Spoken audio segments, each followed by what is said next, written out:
Thank you very much.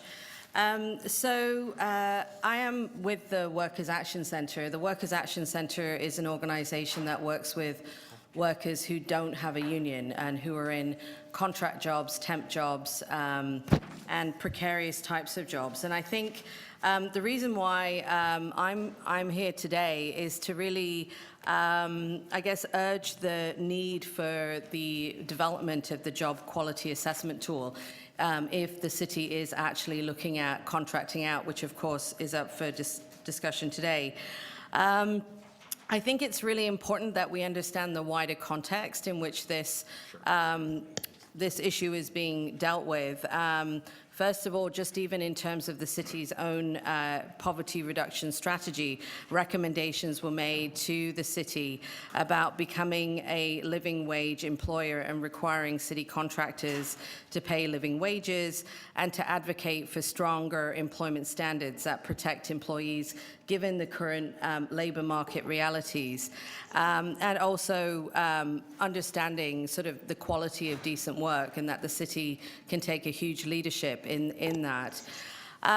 I think it's really quite critical that this tool gets developed and assessed, especially with contracting out. Right now, our entire province is engaged in a conversation through the Changing Workplace Review, where the Employment Standards Act, the Labour Relations Act, is being reviewed in regards to precarious employment. And the special advisors that have been appointed are clearly saying that it's in order to deal with issues of poverty, in order to deal with issues of quality of life in this city and in this province, the concepts of decent work are quite critical in ensuring that public monies goes towards the development of jobs that are decent.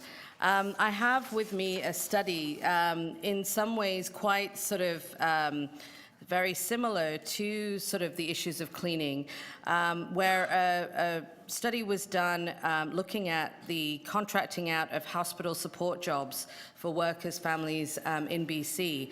And what we saw there in terms of the sort of direct impact of contracting out was that 8,000 hospital job workers were laid off. Many of them were cleaning jobs, and wages went from $18 to $20 an hour to a minimum of $9 to $12.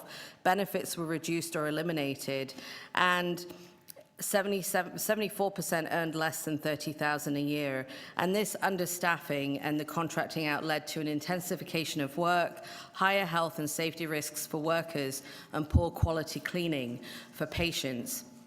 And so I think that what's really critical here is that we look at a tool to assess the quality of work, and what we would recommend, in addition to having a living wage, that we look at ensuring that our public dollars are going to support full-time permanent work, fair scheduling, paid sick days, ensuring that regardless of how workers are hired, whether they're temporary or part-time, that they ensure that they get equal pay for equal work, that we don't encourage contract flipping.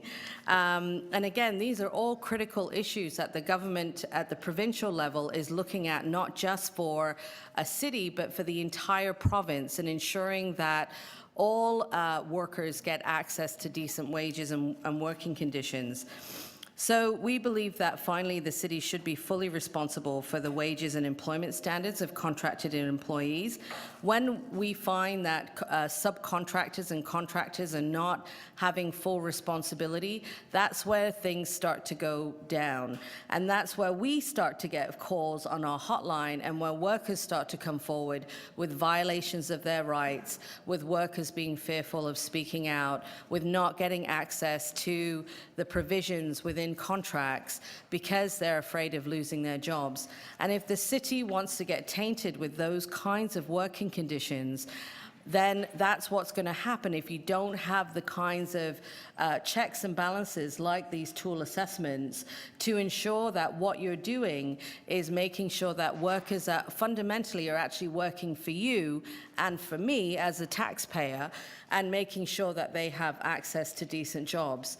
And I think that I expect the city, and I think many people do, and I think people are expecting the province and all levels of government to ensure that workers have decent wages, especially also in the context of today, when we've just seen a report, another report being released with the City of Toronto having the highest child poverty levels in the entire country. Those children are connected to families. Those families are connected to workers. Those workers need decent work and need to ensure that the city plays a role in that. Thank you. Thank you. Councillor Davis, you had a question? Just wondered, thank you for coming. I just wondered if you could clarify again the kinds of provisions that might be in a contract other than the fair wage. Yes. With the Changing Workplace Review, they're actually doing a sort of a systemic analysis of the root causes of precarious employment.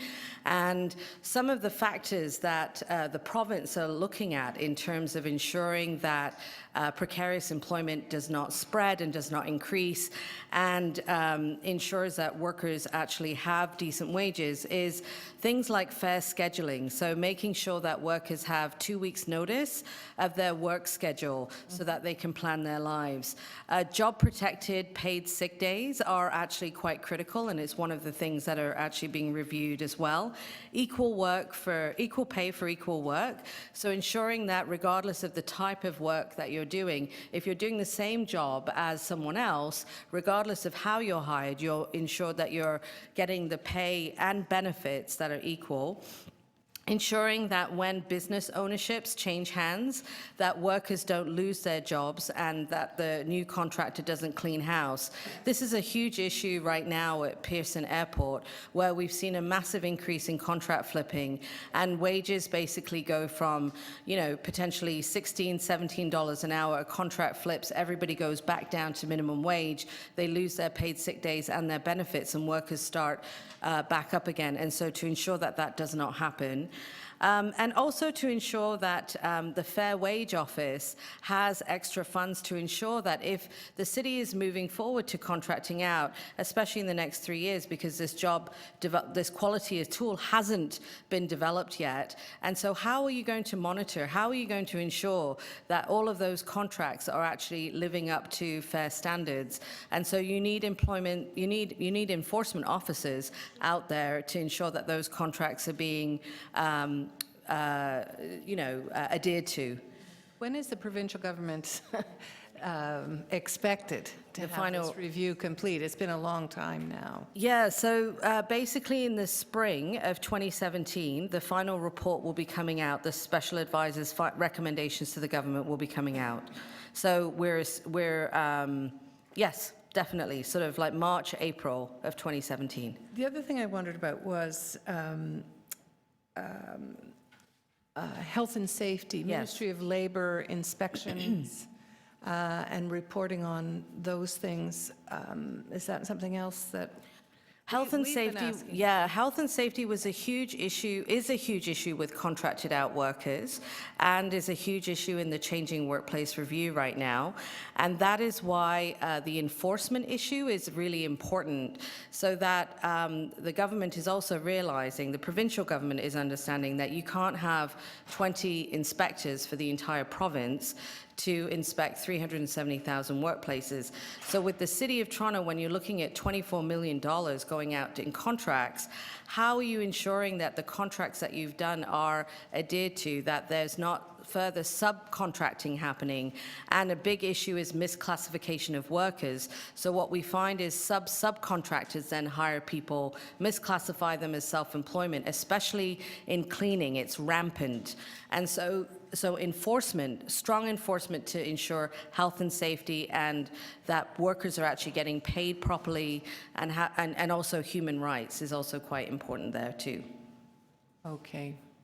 And potentially restricting or prohibiting subcontracting or contract flipping. I'm going to ask staff about that. Thank you. Yeah, I think that those tools, and again, I think the CWR, the Changing Workplace Review, is a huge resource to develop this job quality assessment tool, because all of these issues have been under consideration for the last 2 years, and there's been there's been 12 academic papers written on this, over 250 submissions. There's a 320-page report. I mean, so there is a massive amount of research that the city can use in order to develop that tool in a good way.